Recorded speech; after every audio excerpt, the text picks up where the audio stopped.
Assalamualaikum warahmatullahi wabarakatuh. Kami dari kelompok 13 yang beranggotakan yang pertama ada Trisha Delviana, yang kedua Ikrar Ziaul Haq, yang ketiga Aulia Nur Azizah, dan yang terakhir Ummu Zakiatul Fatimah. Di sini kami akan mempresentasikan tentang tarekat sebagai basis pembentukan kebudayaan Islam Penginyongan. Arti dari penginyongan sendiri adalah sebuah istilah atau kata yang umumnya digunakan oleh orang Banyumas dalam keseharian untuk menceritakan atau menggambarkan tentang dirinya. Penginyongan sendiri mempresentasikan orang-orang atau bahasa atau budaya yang berasal dari wilayah Banyumasan. Bupati mengatakan, budaya penginyongan tidak hanya sebagai simbol kebanggaan saja, namun harus digali lebih dalam lagi hakikat dari penginyongan. Mengangkat budaya penginyongan juga harus bisa meningkatkan kemakmuran dan mengentaskan kemiskinan serta pengangguran masyarakat, khususnya di wilayah Kabupaten Banyumas, katanya. Baik, yang selanjutnya yaitu ada tarekat di Banyumas. Yang pertama, pengertian tarekat. Tarekat atau at-thariq secara bahasa bisa berarti jalan, cara, metode, sistem, mazhab, aliran, atau keadaan. Sedangkan secara istilah ialah jalan atau metode khusus bagi orang-orang yang menempuh jalan kepada Allah melalui tahapan-tahapan atau maqamat. Istilah ini kemudian lebih sering digunakan untuk menyebut suatu bimbingan yang dilakukan oleh mursyid atau guru rohani kepada muridnya demi kedekatan dengan Allah Subhanahu wa Ta'ala. Tarekat itu sendiri dibangun atas pondasi Al-Quran dan Sunnah, sehingga tidak bisa orang yang mengaku bertarekat tapi justru meninggalkan Al-Quran dan Sunnah. Yang kedua yaitu sejarah tarekat. Dalam sejarah Islam, tarekat menjadi bagian yang kita sebut sebagai sufisme atau mistisisme Islam. Di Indonesia, para pengamal tarekat banyak sekali jumlahnya. Bahkan mereka berhimpun dalam organisasi-organisasi tarekat yang ada. Indonesia memiliki standar dan kualifikasi tentang tarekat mana yang bisa dipraktikkan. Misalnya, organisasi Nahdlatul Ulama memberikan kualifikasi standar tarekat mana yang bisa diikuti oleh NU.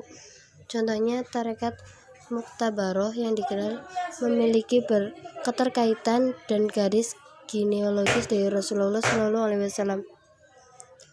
Dalam dunia modern ini, tarekat menjadi hal yang mungkin diperlukan umat muslim, karena dengan tarekat, manusia memiliki sarana dan cara untuk kembali kepada Tuhan, serta memahami dan mengenal sifat Tuhan secara mendalam.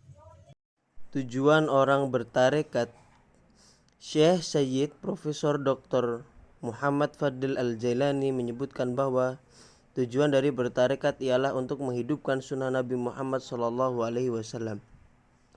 Jadi, tujuan tasawuf maupun tarekat yang sebenarnya adalah menghidupkan syariat Allah dan berhikmat pada syariat Allah tersebut. Selanjutnya, islamisasi tarekat dan kehidupan keagamaan masyarakat Banyumas. Islamisasi. Islam sufistik relatif mudah diterima masyarakat Banyumas karena doktrin keagamaannya yang luwes dan mengakomodasi tradisi dan budaya lokal. Islam sufistik ini terorganisir dalam kelompok persaudaraan sufi yang disebut tarekat.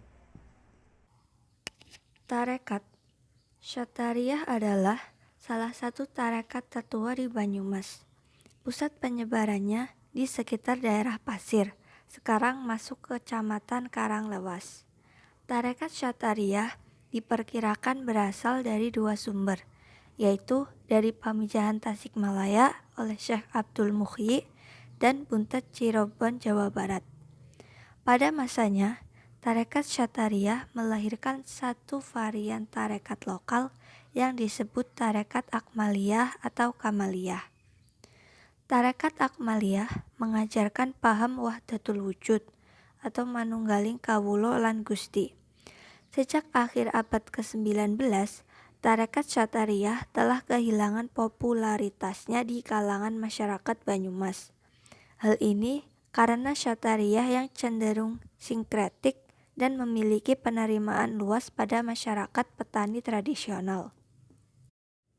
Antara tahun 1880-an dan 1960-an, Naqsabandi Kholidiyah adalah tarekat dengan jaringan sosial terbesar di Banyumas. Basis penyebaran tarekat ini berada di Sokaraja.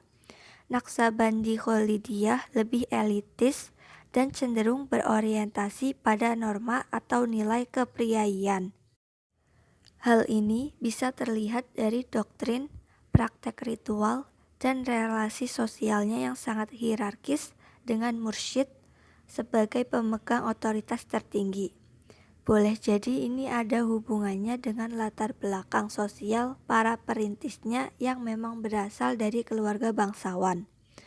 Penyebar pertama tarekat ini, Syekh Muhammad Ilyas, adalah keturunan keempat Pangeran Diponegoro, seorang bangsawan dari Kesultanan Yogyakarta. Pada masa kejayaannya, penerimaan luas tarekat ini di kalangan masyarakat Banyumas banyak ditopang oleh dorongan para elit agama yang berada di lembaga Kapengulonan atau sebuah lembaga resmi yang didirikan pemerintah kolonial Belanda untuk mengurusi masalah peribadatan komunitas Islam, dan Syumuka atau kantor urusan agama pada masa Jepang. Kehidupan keagamaan masyarakat Banyumas. Dari sekitar 42 mursyid yang ada di Banyumas sekarang ini, lebih dari separuhnya adalah mursyid Syadziliyah. Diperkirakan pengikut mereka berjumlah sekitar 50 ribuan orang. Jaringan sosial Syadziliyah Banyumas bahkan termasuk yang paling penting di Indonesia karena Habib Lutfi bin Yahya, yaitu Ketua Jamiyah Tarekat se-Indonesia, melacak genealogi pengetahuannya dari guru tarekat Syadziliyah di Banyumas, yaitu Kiai Abdul Malik, putra Syekh Muhammad Ilyas Sokaraja.